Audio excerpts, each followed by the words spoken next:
So guys, today's subject is very touchy, and it's also been one that I've wanted to talk about for a while now, which is going behind the grind of playing in church. So today we're going over all those nitty-gritty details and things that people have always had conflict about when it comes to playing in church. We're going over money, the hours spent preparing for a service, and all these different aspects. So the way this is going to work is I'm going to take you along with me to a church where I got asked to play at a couple of church services, and I'm going to show you all the nitty-gritty details and kind of tell you a little bit about my experience with playing music in the church world.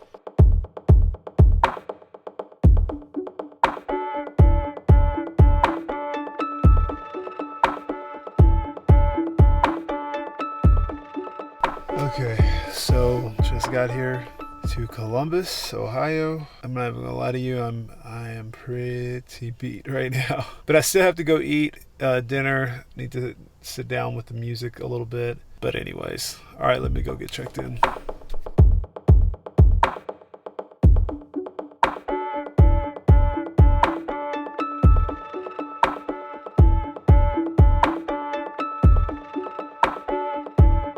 So one thing a lot of people don't always talk about is the hours it takes to prepare for a service.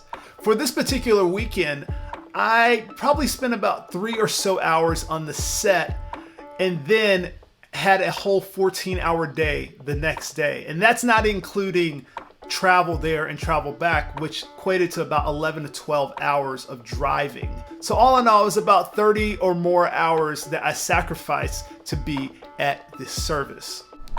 Well, right now it is about, 12:38 midnight. I've got to get to bed because I got to get up early. We've got a long day tomorrow. So good night.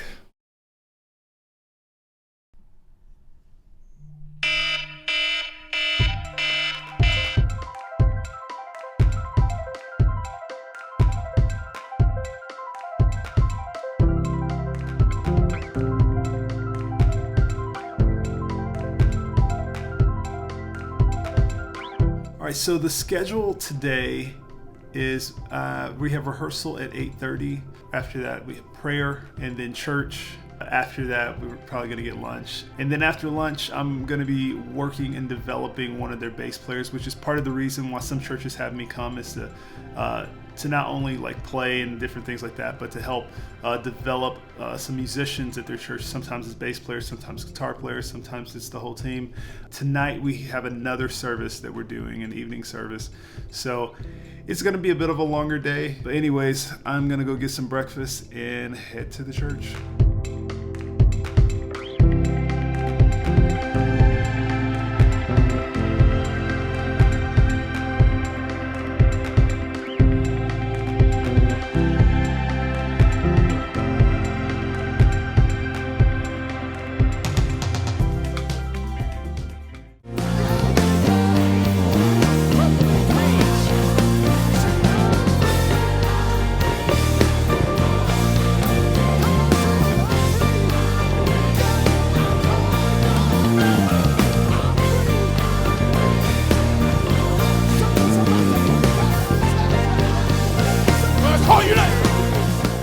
All right, so we just finished the first service.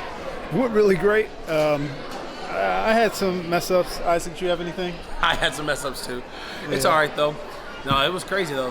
Service was on fire today. So we'll see what happens tonight. I only got a couple hours before I got to be back. So like I said, it's a long day. So we're gonna grab something to eat and get back to work.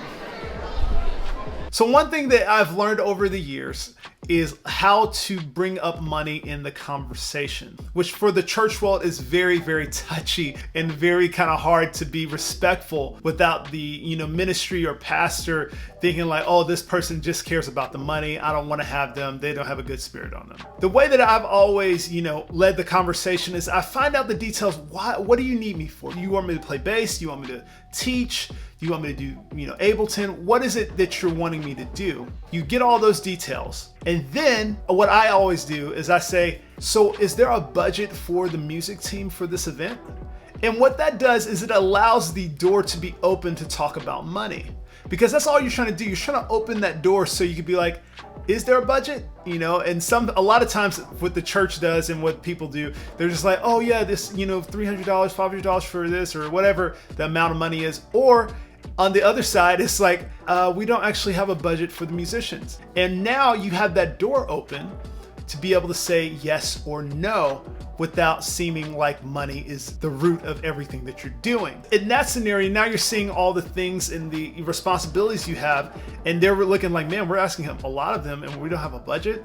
Now that opens up that door of like, okay, maybe we can squeeze something together and make it work out. And also just gives you the floor to say no if you really don't feel like this is something that you want to do. So I'm dressed and ready to go for tonight. I'm getting ready to go and teach this lesson, then go into rehearsal for service tonight. So let's head to the church. All right, so what's going on, Isaac? So song number 3 has just changed, and then song before preaching is being changed to something more upbeat. So we'll see what happens right now. So now that kind of tweaks my plans a little bit, but that, you know, that's not too huge of a change.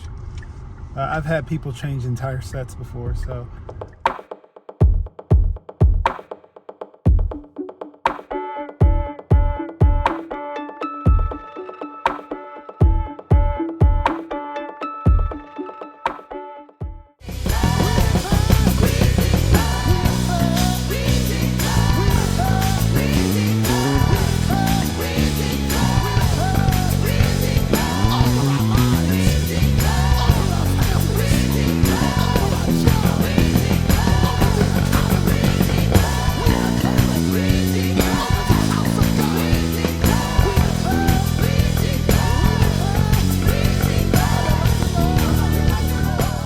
This is the rig I was running tonight. This is a GK Legacy 410. This was actually by my suggestion. The church bought this. As a combo amp that is legit, and it sounded great. How did it sound? Great. Great? It sounded great. Didn't you say you could feel it? I was sitting here, so if we get the angle, I felt it. You felt it? So here's who's playing drums tonight. Justin, what's your YouTube? Justin_Hamill. Justin_Hamill. That's me. Hey, he was killing it tonight. Y'all listen on Instagram. I've got some playthroughs that are going to be coming out. All right, so just finished the last service. It's been quite a day, but I am about to go back to the hotel. This video isn't over yet. We still have to go over one very important thing, some details that nobody usually shows on these type of videos. So stick around and watch to the end of the video. So just like all my behind the grinds, I want to let you in on how much I've been paid doing this type of thing over the years of me being a musician. Now for church events and opportunities, I range it per service, because it really kind of helps you understand the amount of work that you're having to do per, the event that you're doing.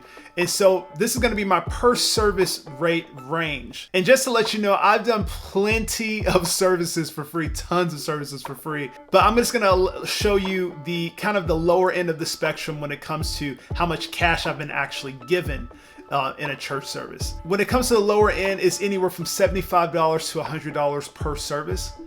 And then on the higher end has been anywhere from $750+ per service. I know that's a massive range when it comes to a per service rate, but that's just, some churches are bigger, some churches are smaller, some churches have big budgets, some churches are not really great with money.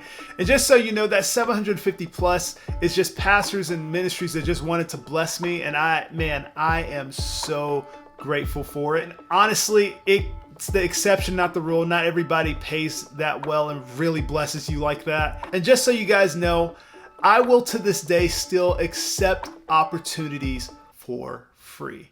It's not something I do often, but the reason why is because I realized that, if there's something that I really feel a tug in my heart, like I really want to be a part, I want to help this event, yes, I'll do it. because I realize this is a ministry and not just a payday. But on the other side of it, I have to look out for my family as well. I'm being taken away from my wife. Eventually I'll have, children that I'll be taken away from. And so that's the reason why you have to think about both sides of this. You have to think about the ministry, but you also have to think about, the time and the sacrifice you're making with that. So the reason I'm making this video is not because I am like somebody who's hurt from the church, wounded from the church, and I'm like trying to stick it to the church. No, my whole point is to bring light to two perspectives: the perspective of the musician and perspective of the church.